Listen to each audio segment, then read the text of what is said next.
HOA Karen called police on my driveway, then got ordered to my command office. You ever have someone call the police on you for parking in your own driveway?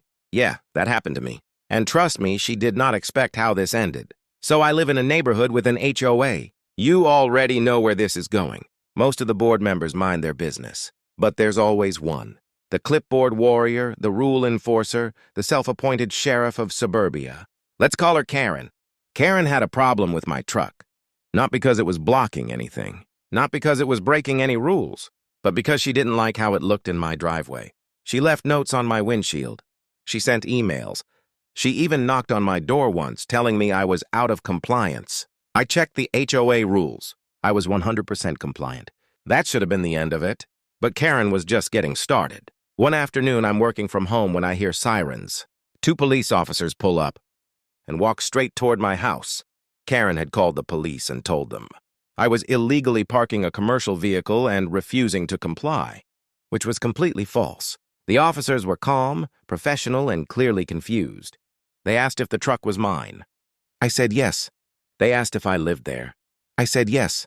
I showed them my registration, my HOA rules, and my driveway. They looked at each other. Then one of them actually sighed. They told me, "You're not doing anything wrong." Karen, who was watching from across the street, looked furious. But here's the part she didn't know. One of the officers recognized me. Turns out I wasn't just a homeowner. I was also their commanding officer. The mood changed instantly.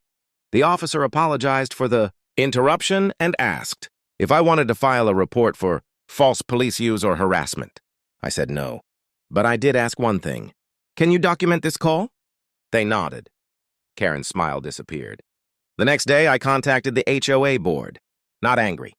Not emotional. Just facts. I submitted the police report, the HOA rules, and a formal complaint for harassment and abuse of authority. The board wasn't happy. A few days later, Karen received a notice. She wasn't calling anyone anymore. She was being summoned to my command office, not as an HOA board member, not as a rule enforcer, but as a civilian who had abused emergency services. When Karen walked into my office, her confidence was gone. No clipboard, no attitude, just silence. I explained calmly that calling the police over personal disputes wastes resources and can have serious consequences. I showed her the documentation. She tried to apologize. I listened. Then I made it very clear. If she ever called the police on a neighbor again without cause, it wouldn't end with a warning. It would end with charges. Karen resigned from the HOA board 2 weeks later. No more notes. No more emails. No more driveway drama.